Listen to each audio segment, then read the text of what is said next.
Well, good evening, and thank you, Matt. As Matt mentioned, I'm David Hillman. I'm with Navistar, and I'm the general manager of our vocational product line. And I had no idea I was the second one in the pool, and it's getting pretty busy around here, but it's pretty cool. A lot of different conversations that I find fascinating throughout the Built World's experience are just ones that aren't happening in different forums. So I think if you've never been to a Built World's event before, or if you're thinking about coming to another one in the future, I'd highly encourage it, just from the standpoint of thinking about the way that technology is playing in the built environment space. I don't know of a different forum or a different opportunity to get this sort of connectivity. So that's just a nod to Matt and the team there. And as I mentioned, I represent our vocational product line, which are the dump trucks and concrete mixers and the type of vehicles that support the built environment. And I thought, it would be great, because not everyone understands Navistar, to at least start with who we are.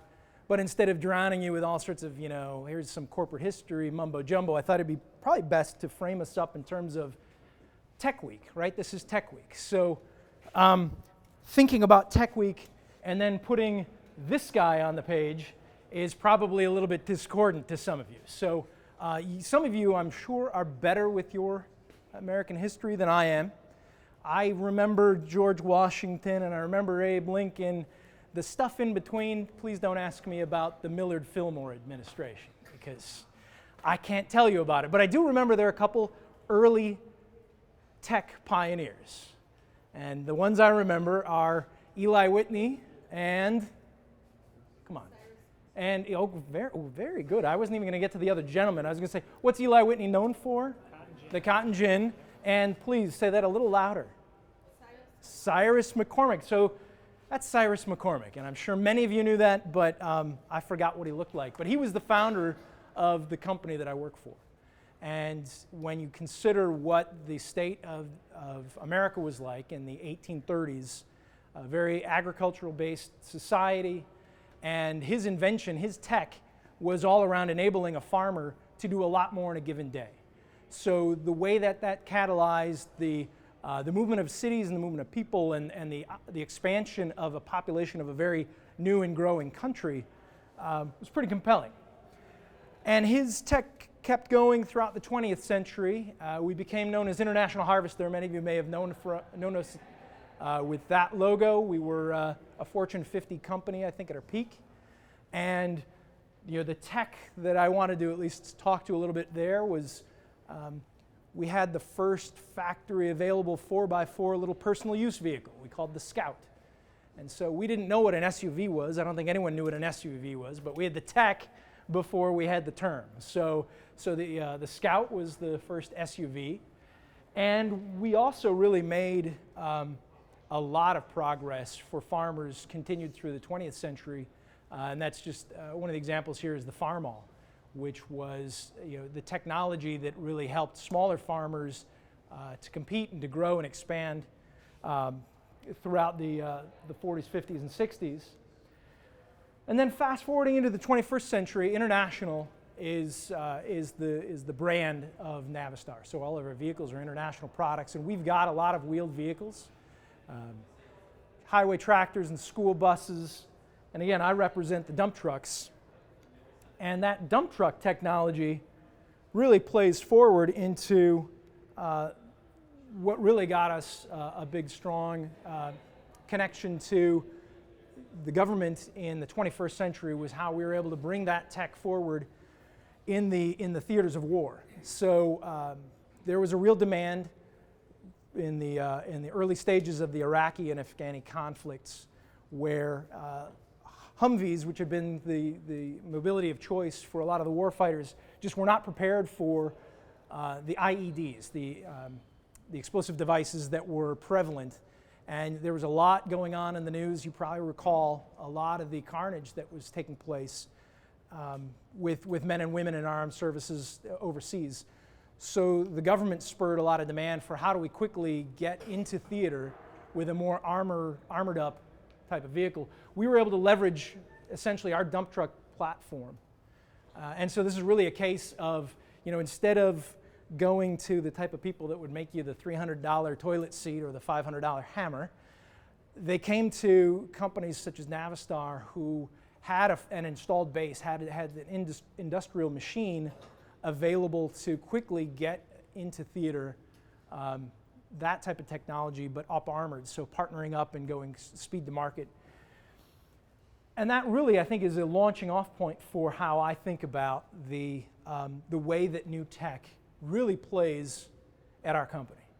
And it really comes through either through government, so being driven by governmental, either legislative or programs such as what the Department of Defense needed, or through private enterprise, so individual customers or groups such as the folks that Built Worlds brings together to drive change, to drive innovation. And so, thinking about the government, the Department of Defense, really kind of where I started off here, around using our technology to help warfighters, but also they drive a lot of advanced autonomy, DARPA programs and others of that ilk that really help spur the sort of innovation and collaboration amongst companies that we probably wouldn't otherwise partake in. And the Department of Energy, which is probably not one of the ones, if I would have polled you in advance, that you may have thought of, but the Department of Energy is really helping to drive my industry to be more efficient. So there are fuel economy gains, which are natural, but aerodynamics, more load efficiency, so that's a combination of reducing the amount of not only the carbon footprint, but the weight, and to be able to have increased tonnage in the same size vehicle. And then really the piece that enables where I think it connects to the story tonight about robots is the subject of connectedness. So the connectedness, which I view really had its start in the way the Department of Energy was getting us to think and getting us to explore the sort of technologies that weren't endemic to us, but to partner up, then parlayed into where we're seeing it from I'd say our core base of customers, private enterprise. So companies that are buying our vehicles every day are encouraging us to do a lot of what is commercially available today. Things like roll stability systems and tire pressure monitoring, electronic stability control, the sort of things that it may be a little bit hard to tell, but this vehicle right here has the sort of technology that senses when it's in a roll type of an imminent roll condition and can employ brakes and throttle position sensors to be able to mitigate what would have otherwise been a catastrophic event just 10 years ago. Further on, some newer technology, which is either a mix of available now or just around the corner, blind spot detection, lane departure warning. Some of this is things you may see in passenger vehicles, which frankly we somewhat follow the automotive, the passenger car industry a little bit in this area. And then telematics, enabling the safety, the driver aids around drowsiness, collision warning, adaptive cruise control. Those are all examples of connectedness. And I don't want to lose sight of this, and I don't want to steal anyone's thunder who may be talking about big data, but the piece about big data, right? You're probably going to hear this from Goran later. The vast size and scope of big data was one that was lost on me. You know, I hear the term and it didn't really sink in until I had one of our analytics teams sit me down and tell me and say, you know what, think about it this way. A commercial flight flying from LA to New York, with all the sensor technology, with all the onboard information, the amount of data that flight records, if I heard this right, is equivalent to all of the printed language information available in the Library of Congress. So one flight versus the Library of Congress, that at least made it, it sized it up to me. That's pretty damn big, right? So when you think about big data, that feels big to me. But these sort of driver aids and the sort of requests that we get from our users wouldn't be possible without big data. And also, the idea of connectedness then starts playing out into where I see this technology evolving. So platooning is a term that's pretty prevalent in the trucking industry, and the way to think about it is, anyone here who's an auto racing fan? So anyone? So okay, a few people, right? So one of the things that you might notice either probably most prevalently in NASCAR or a little bit in IndyCar, when you have a number of cars all in a row and they're traveling at a very high rate of speed. The front car, all the middle cars, and even the last car get a benefit in terms of the speed they can go because it's reducing the aerodynamic drag. And it may be a little bit difficult to see in the back, but this schematic here in the lower left is trying to show that when you have two large vehicles and an 18-wheeler driving down the interstate at 70 miles an hour is trying to punch a very large hole in the air, okay? And so when you get an opportunity to leverage platooning technology, which again is not available now, but I see this on the coming soon category, being able to get a series of trucks all together to be able to do what you see in auto races, where even the first truck, the middle trucks, the last trucks are all benefiting from reduction in aerodynamic drag, which equates to better fuel economy and less cost per mile for the operator. But this sort of thing, you don't want to, don't try this at home, because if you can think about it, right, that big vehicle that's trying to punch that big hole through the air doesn't stop on a dime. So if you could imagine 8 trucks all about nose to tail, if one of those trucks happens to have a need to stop really quickly, if you don't have connectivity between them, catastrophe will most likely be the result, right? So platooning technology is one that encompasses a lot of different things. So there's radar and laser, object detection, a lot of short-range communication. So a lot of your Bluetooth type of technology is the sort of thing that will empower platooning. Vehicle-to-vehicle communications. So getting these different vehicles to talk to each other, which seems kind of basic until you consider that not all of these trucks may be built by Navistar, right? So you've got to have different manufacturers all connecting. And all of the fleets, right? You don't often have 8 trucks from FedEx all driving in a line. So this would require the FedEx driver and the UPS driver and someone from JB Hunt and someone from Walmart all being on a common communications protocol, having similar technologies so that the vehicles are talking to each other to be able to realize the savings.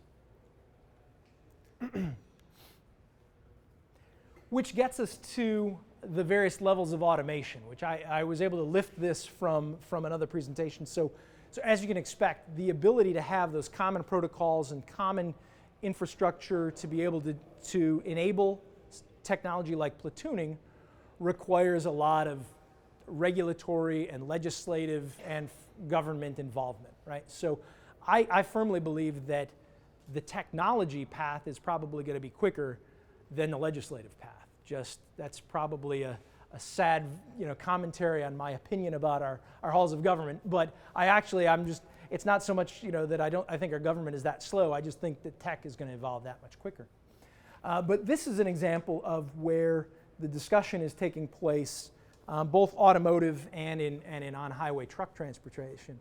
And it's around the various levels of automation. So for those of you in the back, right, the first lady there in a non-automated vehicle is paying attention, 2 hands on the wheel, just like you learned in driver's ed class.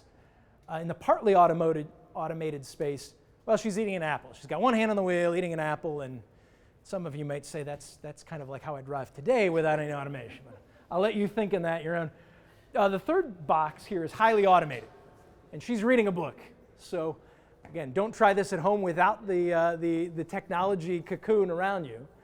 But this is where to be able to have platooned vehicles that are talking to each other, that are connected, can enable that. And in the fourth and final fully automated space, she has a sleep shade on. She's taking, she's getting her 40 winks in while she's behind the wheel of a car that's driving itself. So the driver is either completely in the loop on the left or fully automated, the driver is out of the loop on the right. But for me, this is not about how autonomous vehicles are driverless. And that's where I think maybe there's a difference in what message you might hear from me versus other speakers. I don't think this is about a driverless technology. I think it's about empowering the driver. And the best way I kind of process that for myself is, I fly a lot on commercial airlines, right? And if I step onto a United flight and I see the plane taxiing down the runway with no one behind the controls in the plane, I know there's technology that can probably do that. I don't know if I want to be on that plane, right? And I might be alone, I might be a laggard in this opinion, but I just think that the amount of systems and the technology that really has been explored in the commercial airline space is enabling pilots to be at their best. So I expect that pilot to be there as a safeguard. They're a human machine with probably the best supercomputer in the brain-sized category that we can think of. And all of the safeguards and safety aids and everything that we enable them with just makes them perform better. And that's exactly where I see this space going. So whether it's platooning technology, connected vehicles, automated stability control, all of that is helping to enable drivers perform better. And just as an example, this is a small screen grab from our proving grounds where I was actually in that truck. I wasn't driving, but it's got some technology that we're actually deploying later this year, where this is it's a foam car, but it's about 4 by 6, and it was right in the middle of our proving grounds, and you come sailing right up to it, and without any sort of human involvement, the vehicle, the truck, sensed that there was a vehicle stopped in the line of travel, was able to activate the brakes, do all the sort of safety recognition, and stop and avoid a collision that without the technology, again, would have resulted in careening into, in this case, a foam car, or on real world roads where we see it all too often, someone's vehicle. So finally, that's really where I see this going, right? We're bringing tech in our space in a way that I think is enabling drivers to be their best. Very involved, both from what the government is helping sponsor and encouraging us to do, us and our peers, and also enabling our path to deploy technology based on customer needs. So thank you very much. I think we have time for questions later on. So right now we're going to do questions at the end for everybody. Fantastic. So thank you very much. If you want to sit here, and then I'll stand up. Perfect.